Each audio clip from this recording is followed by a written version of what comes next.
বন্ধুরা, এটা একটা কন্ডম। আমরা সকলেই জানি বেরিয়ার মেথড অফ কন্ট্রাসেপশন।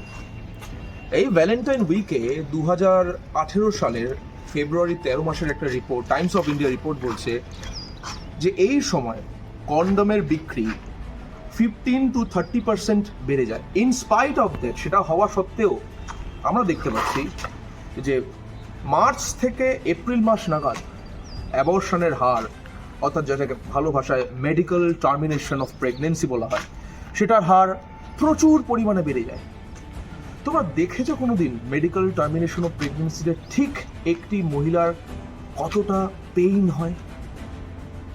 তাকে ইন্ট্রামাস্কিউলার মিথোট্রিক্সের দিতে হয় এবং তাকে মিজোপ্রস্টল দিতে হয় ওরালি, সাবসিকুয়েন্টলি বাই ভ্যাজাইনালি, এবং তার ভ্যাজাইনা দিয়ে প্রচণ্ড গাস অফ ব্লাড বেরোতে থাকে। ভয়ঙ্কর পেনে একটি মহিলা সেই সময় থাকে এবং তার মাধ্যমে তার এই অ্যাবর্শনটা হয়। Is it a form of love that you are thinking? সত্যিই কি মনে হয় যে এইগুলো করে আমরা পার্টনারকে সুখী অ্যাজ ওয়েল অ্যাজ একটা সুখী লাইফস্টাইল আগামীকালে আমরা পেতে পারি? ভাবো এবং জীবনটাকে পরিবর্তন করো।